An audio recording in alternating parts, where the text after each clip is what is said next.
Alors, on va emprunter tout de suite à Laurent Besse, qui est d'ailleurs ici, un extrait d'une vidéo à l'occasion des 60 ans du FONGEP, qui était cette année d'ailleurs, les 60 ans, hein, Laurent, je crois.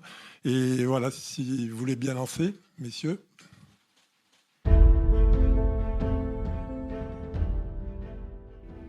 Alors pourquoi la jeunesse est-elle un enjeu important dans les années 60 ? D'abord pour une raison démographique, qui est qu'arrivent à l'âge de l'adolescence les classes nombreuses nées dans l'après-guerre, celles qu'on appelle les classes du baby-boom. Cette nouvelle vague démographique, elle arrive dans un contexte de transformation sociale importante. C'est la toute fin de l'exode rural, le basculement définitif vers une France urbaine, symbolisée par exemple par la construction des grands ensembles à partir de la fin des années 50, et le sentiment assez partagé qu'il y aurait une crise des générations, ce qui suscite d'ailleurs des discours très ambivalents, à la fois une certaine fascination pour cette jeunesse parce qu'elle incarne le renouveau, l'entrée de la France dans une modernité, et en même temps la crainte que les débordements de cette jeunesse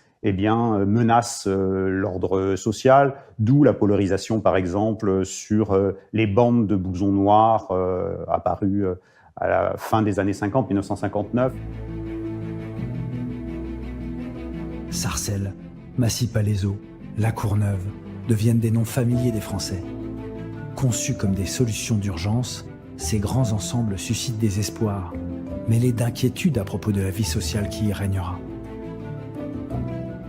La participation des jeunes et des adultes à la vie de la cité est l'un des combats privilégiés des associations d'éducation populaire. Des voix s'expriment pour réclamer les équipements nécessaires à la vie sociale. Alors dites-moi franchement, est-ce que ça vous semble important qu'il y ait cette maison des jeunes ? Très important. S'il n'y avait pas la maison des jeunes entre nous, qu'est-ce que vous feriez ? Les trois quarts, on serait tous en prison, je crois, en ce moment. Il faut reconnaître, quoi. Dans les années 60, on va voir une explosion importante de la notion d'éducation populaire.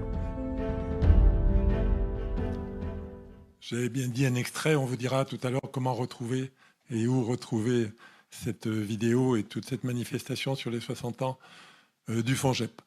On vous a présenté, on va demander donc à nos discutants d'ouvrir le bal et donc de commencer un petit peu à réagir. Et donc Laurent Besse en premier discutant.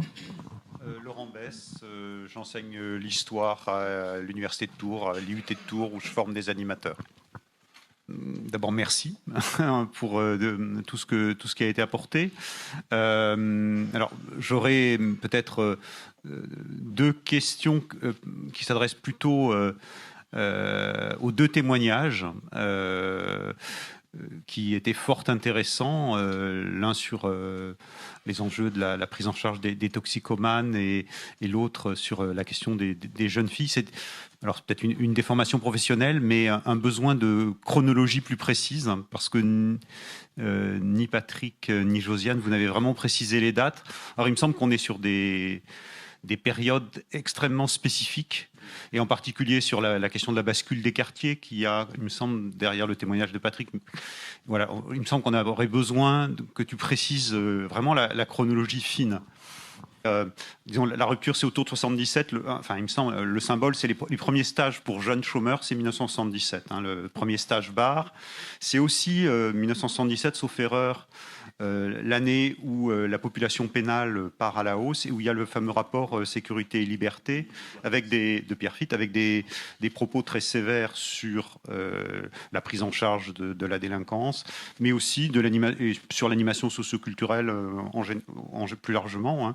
Et il me semble, c'est pas moi qui le dis, mais c'est quand même une rupture importante. C'est juste pour essayer de mettre un peu un ordre dans les années qu'on évoque, quoi. C'est vrai que 77, c'est un repère assez commode, même si effectivement, je pense qu'ensuite, ça s'est traduit plus ou moins. Mais il y a l'article de Mauger dont il était question tout à l'heure, et il était aussi 77. Et la même année, il y a Jean-Charles Lagré, qui a fait un article très important, qui a beaucoup frappé les esprits sur les difficultés dans ce qu'on appellerait aujourd'hui les accueils collectifs de mineurs et plus largement les espaces jeunes. Enfin, il y a vraiment quelque chose qui... Et j'avais trouvé des archives du Parti communiste, par exemple. Le comité central se préoccupe des difficultés avec les stupéfiants dans les municipalités populaires de région parisienne. Donc, il me semble que oui, ça correspond voilà, à un changement d'époque assez marquant.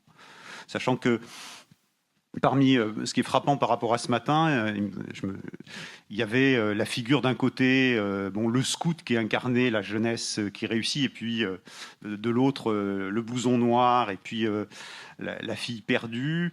Là, finalement, les figures de la jeunesse positive, il n'y en a plus tellement. Ça va progressivement être l'étudiant qui devient la figure de la jeunesse ordinaire, à tel point qu'aujourd'hui, on a du mal à imaginer qu'il y a des jeunes qui travaillent à 18 ans. Il y en a quand même quelques-uns, même si statistiquement, c'est devenu très infime, parce que l'étudiant, ça a acquis maintenant une forme d'évidence. C'est la forme ordinaire de la jeunesse.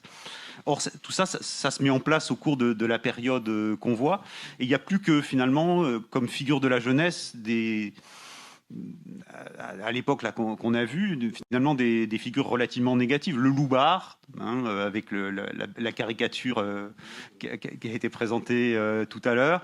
Puis ensuite va émerger le jeune de deuxième génération, fameux à partir de Minguette, 81.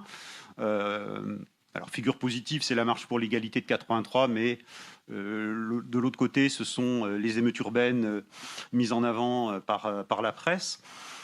Et côté jeune fille, finalement, j'étais en train de me dire, mais finalement, il n'y a pas tellement d'image de la jeune fille positive ou négative de cette époque. Il n'y a plus grand-chose, assez étonnamment. Bon, voilà, c'était puisqu'on était sur les représentations, c'est assez frappant que et des figures de la jeunesse, oui, voilà, y compris du point de vue, par exemple, des politiques de jeunesse s'adressant à la jeunesse qui va bien. Il y en a plus tellement, enfin au sens, par exemple, côté ministère jeunesse et sport, qui dans les années 60 mettait en avant un certain nombre de programmes à destination de cette jeunesse, voilà, qu'on chérissait parce qu'elle allait bien, comme disait Maurice Herzog. Passé les années 80, il n'y a plus grand-chose, il n'y a plus que des choses ponctuelles. Et par contre, ce qui polarise, c'est la figure de la jeunesse qui va mal. Le bouquin de Dubé, La Galère, c'est 83 de mémoire ou 84. Bon, voilà, qui va...